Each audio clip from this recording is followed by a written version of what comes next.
오늘 우리에게 주시는 하나님의 말씀은 구약 성경 전도서 7장 11절에서 14절의 말씀입니다. 지혜는 유산같이 아름답고 햇빛을 보는 자에게 유익이 되도다.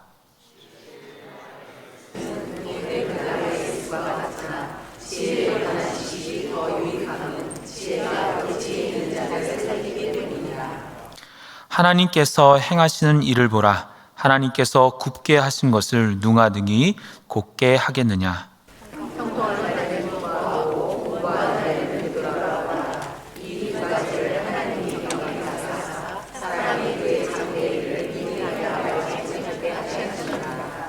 아멘.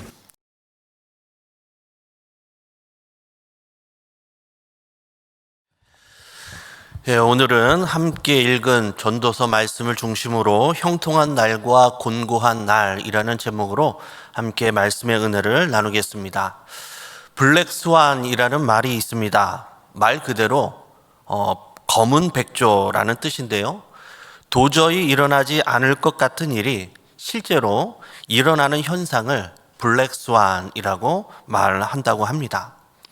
18세기 초까지 북반구에 있는 유럽이나 아메리카에 있는 사람들은 세상에는 흰 백조만 있는 줄 알았습니다. 그런데 1770년 영국의 탐험가 제임스 쿡 선장이 신대륙 호주에서 검은색 백조를 발견하게 됩니다. 그래서 백조는 하얗다라는 사람들의 일관된 생각을 깨고 새로운 사실이 드러났습니다. 그때 블랙스완이라고 말을 합니다. 경제 영역에서도 이런 용어를 사용하기도 하는데요. 전 세계가 예상하지 못한 사건으로 금융에 큰 위기가 왔을 때 그때 이 블랙스완이라는 말로 표현하기도 했다고 합니다. 여기서 우리가 깨달을 수 있는 것은 이렇듯 사람들은 자기가 살아온 지역과 문화와 환경에 의해서 배우고 익히고 경험한 그 모든 지식들이 전부인 줄 알고 살아간다라는 것이죠. 그런데 우리가 알다시피 그것이 다가 아니죠. 세상은 그만큼 넓고 우리가 아는 미래는 불확실하다라는 것입니다. 많은 사람들은 자기 주변에 흘러다니는 많은 정보들을 한껏 끌어모아서 주식에 투자합니다. 나름대로 세상을 읽고 해석하면서 미래를 준비하려고 발버둥을 칩니다. 그러나 미래가 계획대로 준비가 잘 될까요? 우리의 뜻대로 미래가 잘 준비가 되지 않죠. 영국의 철학자 존 슈티어트 밀은 과거의 경험만 믿고 바벨탑처럼 쌓아 올린 상식들이 한순간에 송두리째 붕괴되는 형상이 나타나는데 그것을 바로 이 블랙스완의 문제라고 말하기도 하였습니다. 이렇듯 우리가 그동안 믿고 의지해온 그 모든 상식과 지식들이 어느 순간 아무것도 아닌 한순간에 바벨탑처럼 무너질 때가 있다라는 것이죠. 과거에 15세기까지만 하더라도 많은 사람들은 지구가 평평하고 우주의 중심인 줄 알았습니다. 한때의 그 당연한 상식이 폴란드의 천문학자 코페르니쿠스에 의해서 이 태양계의 중심은 지구가 아니라 태양이라는 지동설이 밝혀지게 되죠. 그리고 천동설은 순식간에 자취를 감추고 지동설이 상식이 되는 세상이 되었습니다. 지금은 어느 누구도 천동설을 주장하는 사람이 없죠. 만약 지금도 천동설을 주장하는 사람이 있다면 머리가 이상한 사람이란 그런 취급을 받게 될 것입니다. 제가 학교를 다닐 때만 해도 태양계의 행성은 수금지와 목도 천의 명이라고 9개로 배웠습니다. 대부분의 성도님들도 그렇게 알고 있을 것입니다. 그런데 2006년부터는 이 끝에 명왕성이 외소 행성으로 분류되었다고 합니다. 그래서 지금은 과학 시간에 수금지와 목토 천해까지 8개만 이 태양계 위성이라고 배운다고 합니다. 그렇듯 우리가 믿고 알았던 그 상식들, 과학 지식들은 점점점 바뀌어지고 변한다라는 것이죠. 지금 우리가 알고 있는 당연한 지식, 상식들이 과연 100년 후에도 여전히 상식일 수 있을까요? 한번 생각해 보십시오. 세상의 모든 지식과 상식, 그것들은 시시때때로 변하기 마련입니다. 그러나 변하지 않는 한 가지 진리가 있다면 그것은 무엇일까요? 우리가 잘 알다시피 그것은 영원히 변치 않는, 푸른 마르고 꽃은 시들지만 영원히 변치 않는 하나님의 말씀입니다. 마태복음 5장 18절에 이렇게 말씀합니다. 진실로 너희에게 이르노니 천지가 없어지기 전에는 이 율법의 1.1획도 결코 없어지지 아니하고 다 이루리라. 하나님의 율법, 하나님의 말씀은 1.1획도 변하지 않고 다 이루어진다라고 하나님께서 말씀하십니다. 오늘 본문인 전도서 7장에서도 우리가 당연하게 생각했던 지식과 상식들, 그것들보다 더 좋은 지혜가 있음을 전도자는 우리에게 말씀하고 있습니다. 오늘 본문을 통해서 마치 망치나 도끼로 우리의 머리를 깨뜨리듯이 우리의 상식과 우리의 지식을 깨고 더 나은 지혜의 삶으로 전도자는 우리를 초대하고 있습니다. 오늘 본문인 이 전도서 7장을 역설의 장이라고 부르기도 합니다. 역설이란 무슨 뜻입니까? 어떤 주장이나 이론이 모순을 일으키는 것 같지만 그것이 진리라는 것이죠. 그 속에 중요한 진리가 담겨 있음을 말할 때 우리는 역설이라고 말을 합니다. 쉽게 다시 한번 말을 하면 역설이란 얼핏 들으면 모순 같지만 깊이 들으면 진리가 되는 것, 그것이 바로 역설입니다. 전도서 7장 1절에서 8절까지 7가지 역설에 대해서 기록하고 있습니다. 그것이 무엇입니까? 전도자 솔로몬은 좋은 기름보다 좋은 이름이 낫다라고 말을 합니다. 여기서 기름은 재물과 돈을 의미합니다. 그리고 이름은 명예나 사람, 인간관계를 말합니다.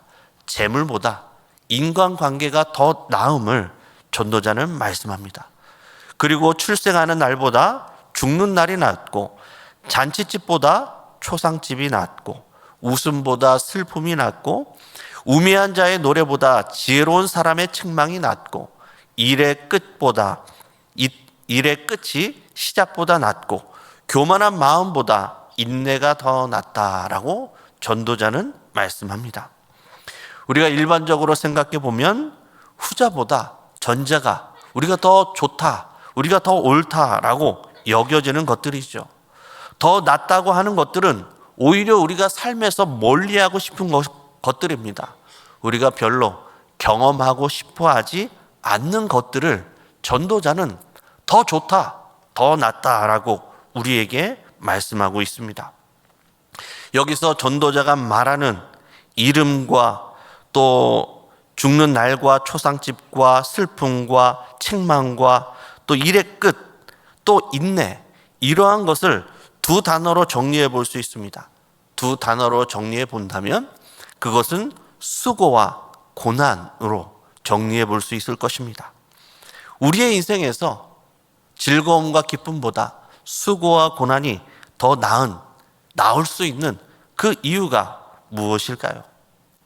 수고와 고난은 우리 인생의 최종의 목적지가 아니라 그것은 하나의 과정이라는 것이죠. 그래서 수고와 고난을 통해서 우리는 더 나은 미래를 향해서, 더 축복을 향해서 나아가게 된다라는 것입니다. 그래서 수고와 고난이 우리에게 더 유익한 것이 된다라는 것입니다.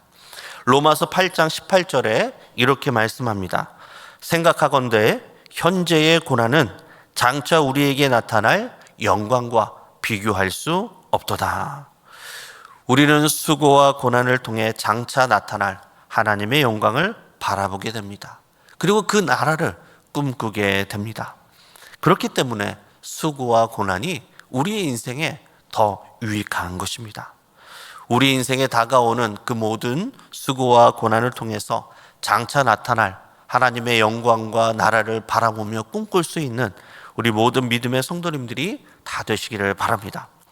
그리고 이어지는 오늘 본문에서 계속해서 그 지혜의 유익에 대해서 말씀하고 있습니다. 오늘 본문 11절의 말씀을 우리 한번 같이 읽어볼까요? 11절입니다. 시작. 지혜는 유산같이 아름답고 햇빛을 보는 자에게 유익이 되도다. 아멘. 여기서 유산은 부모로부터 물려받은 재물, 그 재물을 의미합니다. 전도자는 지혜가 마치 재물과 같이 아름답다라고 이 재물과 동격으로 이렇게 말하는 것 같습니다. 그러나 원문의 의미를 보면 지혜는 재물과 함께 있을 때 아름답다라는 뜻이 됩니다. 즉 지혜는 재물과 함께 있을 때에 더욱 빛이 나고 아름답다라는 것이죠.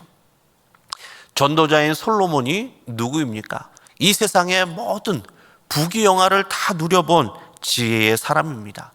그런데 그 전도자가 그 인생을 살아오니까 이 세상은 자기가 가지고 있는 그 뛰어난 지혜가 다가 아니다라는 것을 깨닫게 된 것이죠. 세상은 지혜만 가지고는 안 된다라는 것입니다. 지혜와 함께 재물이 있어야 그 삶이 더욱 유익하고 삶의 영향력이 커지고 그가 이루는 꿈과 비전이 완성이 된다라는 것을 이 솔로몬이 깨닫게 된 것이죠. 그래서 지혜는 유산과 같이 아름답다라고 고백하는 것입니다. 우리 그리스도인들은 지혜로운 부자가 되어야 합니다. 왜냐하면 우리 그리스도인들이 더 많은 지혜로운 부자가 되어야 더 많은 사람들에게 더 넓은 지역에 복음을 전할 수 있기 때문에 그렇습니다. 개인을 위한, 나만을 위한 부자가 아니라 하나님의 나라와 영광을 위한, 이웃을 위한 지혜로운 부자, 더 큰 부자가 되어야 한다라는 것이죠. 이러한 사모함을 가지고 지혜로운 부자로 살아갈 수 있는 우리 모든 성도님들이 다 되실 수 있기를 바랍니다. 오늘 본문 12절의 말씀을 다시 한번 같이 읽어보겠습니다. 시작. 지혜의 그늘 아래에 있음은 돈의 그늘 아래에 있음과 같으나 지혜에 관한 지식이 더 유익함은 지혜가 그 지혜에 있는 자를 살리기 때문이니라. 아멘. 전도자 솔로몬은 지혜의 그늘이 돈의 그늘보다 더 유익하다라고 말을 합니다. 왜냐하면 그 지혜가 지혜 있는 자를 살리기 때문이다라고 말씀을 합니다. 여기서 그늘은 무엇을 의미합니까? 여기서 그늘은 보호를 의미합니다. 이것은 이스라엘 백성들이 광야를 지날 때, 광야 생활을 할 때 생겨난 개념입니다. 이스라엘 백성들은 광야를 이렇게 말하였습니다. 크고 무섭고 두려운 광야. 이러한 표현을 이스라엘 백성들은 많이 하였습니다. 왜냐하면 광야에는 뱀과 전갈과 같은 위험한 동물들이 많이 있기도 하고 무엇보다 낮과 밤의 기온차가 크기 때문에 이 광야는 사람이 결코 살아갈 수 없는 곳이기 때문에 그렇습니다. 이스라엘 백성들이 이 크고 무섭고 두려운 광야를 지나갈 때 하나님께서는 어떻게 그들을 인도해 주셨습니까? 낮에는 구름 기둥으로, 밤에는 불 기둥으로 그들의 그늘이 되어서 이스라엘 백성들을 보호하셨고 돌보셨습니다. 전도자인 솔로몬은 그가 살아가면서 이 세상의 모든 보호와 모든 그늘 아래에 살아보았을 것입니다. 지혜의 보호도 받아보고 돈의 보호도 받아보고 권력의 그늘 아래서 이 솔로몬은 살았을 것입니다. 그런데 그 많고 많은 그 그늘 가운데, 그 보호 가운데 하나를 선택하라면 그때 이 솔로몬은 돈도 권력도 아닌 지혜의 그늘을 선택하겠다라고 말을 합니다. 그 이유가 무엇입니까? 그 지혜 안에는 하나님께로 인도하는 생명이 있기 때문입니다. 그리고 그 지혜는 하나님께로부터 옴을 말씀합니다. 오늘 보면 13절의 말씀입니다. 우리 13절의 말씀을 우리 함께 읽어보겠습니다. 시작. 하나님께서 행하시는 일을 보라. 하나님께서 굽게 하신 것을 누가 능히 곧게 하겠느냐. 아멘. 전도자 솔로몬은 하나님께서 행하시는 일을 보라라고 말씀합니다. 사람이 행하는 일이 아니라 하나님께서 행하시는 일을 바라보라라는 것이죠. 그리고 하나님께서 굽게 하신 그 모든 일을 어느 누가 곧게 할 수 있겠느냐라고 우리에게 말씀합니다. 우리의 인생과 삶에 대한 하나님의 절대적인 주권과 간섭을 의미하는 것입니다. 우리 믿음의 사람들이, 우리 그리스도인들이 더 성장하고 더 나은 지혜의 삶을 살아가기 위해서는 전제되는 조건이 하나 있습니다. 그것은 무엇인가 하면 우리의 삶의 주권은 내가 아니라 하나님께 있음을, 하나님의 주권을 인정하는데 우리의 믿음의 길이 시작이 되고 더 나은 지혜의 삶이 시작이 되는 것입니다. 우리가 성경을 읽다 보면 성경의 여러 곳에서 하나님의 절대적인 주권을 강조하는 말씀을 우리는 보게 됩니다. 하나님의 그 있는 그대로의 말씀을 한번 들어보십시오. 역대상 29장 11절의 말씀입니다. 여호와여, 위대하심과 권능과 영광과 승리와 위엄이 다 주께 속하여 싸우니 천지에 있는 것이 다 주의 것이로소이다. 여호와여, 주권도 주께 속하여 싸우니 주는 높으사 만물의 머리이심이니이다. 모든 권능과 영광과 승리와 위엄과 천지와 주권이 다 여호와 하나님께 있음을 고백합니다. 그리고 예레미야 10장 23절에도 이렇게 말씀합니다.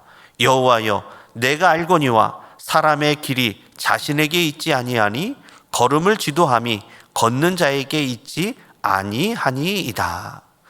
잠언 16장 9절의 말씀처럼 사람의 길과 걸음이 오직 하나님께 있음을 말씀합니다.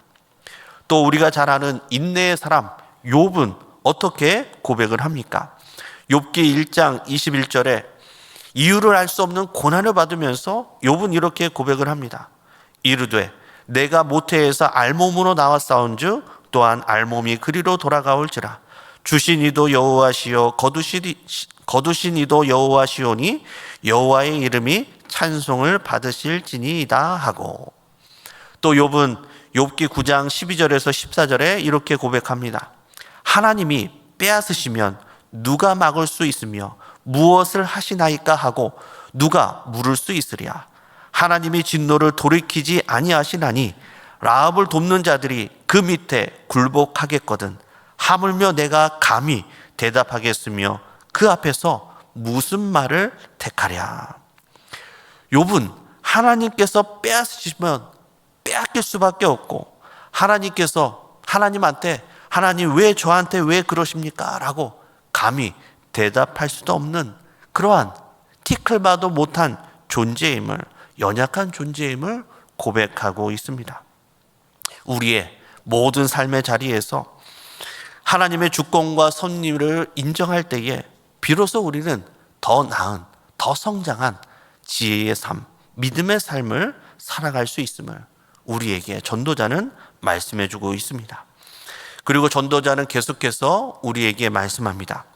오늘 보면 14절의 말씀입니다. 우리 14절의 말씀을 우리 같이 읽어보겠습니다. 시작. 형통한 날에는 기뻐하고 곤고한 날에는 되돌아보아라.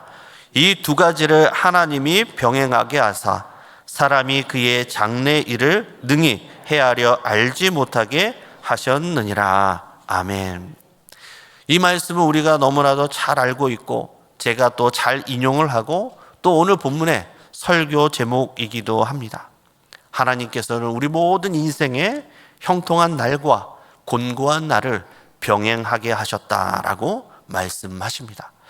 여기서 병행하다라는 이 말씀은 원어로 레온마트라는 단어인데 마주대하다, 상응하다라는 그런 의미를 갖고 있습니다.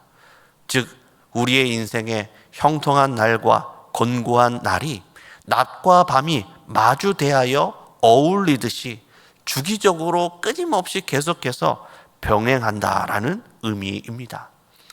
영어 성경에서는 이 병행하다는 말을 따라온다라는 말로 번역하였습니다. 낮과 밤이 계속 반복하고 서로 따라오듯이 형통한 날과 공고한 날이 우리 인생에 병행해서 상응하면서 어울리면서 주기적으로 온다라는 말입니다. 우리의 인생에 낮만 계속된다면 그러한 삶을 살아갈 수 있겠습니까? 낮만 계속되는 극지방에서 사람은 살아갈 수가 없죠. 또 비가 오지 않고 계속 태양빛만 내리쬐는다고 생각해 보십시오. 그런 사막에서도 사람은 살아갈 수가 없습니다. 또한 비만 계속해서 쏟아지는 정글과 같은 곳에서도 사람은 살아가기가 어렵습니다. 우리의 인생에 이른 비와 늦은 비, 또 햇빛이 적당히 있어야 곡식이 잘 자랄 수 있듯이 우리의 인생에 형통한 날과 곤고한 날이 있어야 우리의 인생이 비로소 더욱 아름다운 빛나는 열매를 맺어질 수 있는 것입니다. 그런데 많은 사람들은 형통한 날만을 기억하고 싶어 합니다.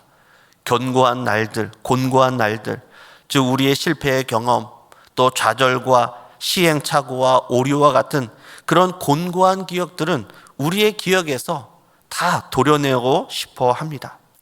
이러한 공고한 단어들이 우리의 인생에서 멀어졌으면 하는 것이 우리의 삶이죠. 저 역시 우리 모든 성도님들이 이러한 공고한 단어와는 멀리 늘 우리의 삶에 형통과 성공과 빛나는 모습으로만 가득 채워지며 살아가기를 간절히 바랍니다. 그러나 우리의 인생이 그렇지 않죠. 우리의 인생을 돌아보면 우리의 과거의 모습 속에 매일의 후회와 실패와 자괴감으로 가득한 우리의 모습을 발견하게 됩니다. 우리는 찬란하게 더 성숙하고 더 하나님 보시기에 더 성숙한 그러한 삶을 살아가고 싶어 하지만 우리의 현실은 그렇지 않죠. 우리의 현실을 돌아보면 우리의 삶을 부정하기만 하고 무기력한 모습으로 아무 노력도 하지 않고 있는 모습 그대로 살아가려는 노력하지 않는 무기력한 우리의 모습을 발견하게 됩니다. 그때 우리는 그런 우리의 모습들을 외면하거나 부정해서는 안 됩니다. 그 모습들도 여전히 나의 모습이고 또 우리의 모습입니다. 그런 부정적인 기억들, 그런 모습들, 그 모든 것들을 우리는 끌어안아야 합니다. 그러한 곤고한 것들이 있기에 지금의 우리가 될 수 있는 것이죠. 실패를 한 번도 경험해 보지 못한 사람은 자신의 성공 기쁨 또한 한 번도 경험해 보지 못할 것입니다. 실패를 해보지 않았기 때문에 성공이라는 기쁨을 누릴 수 있겠습니까? 실패가 없다면 성공도 없는 것이죠. 우리는 우리가 실패한 그 모든 것들을 받아들여야 합니다. 제대로 실패해야 제대로 다시 시작할 수 있는 것이죠. 한 번도 실패해보지 않은 무미건조한 삶을 사람은 어떻게 성공에 대한 깊은 열망을 가질 수 없게 되는 것이죠. 지륵 같은 어둠을 겪어본 사람만이 더욱 강렬한 빛을 갈망하게 되는 것입니다. 우리의 곤고한 기억, 곤고한 날, 그것 또한 우리의 모습이고 하나님께서 허락하신 것입니다. 전에도 한번 소개해 드렸지만 눈깜빡이 시인 미즈노 겐조의 힘들지 않았다면 이라는 시가 있습니다. 소개해 드리겠습니다.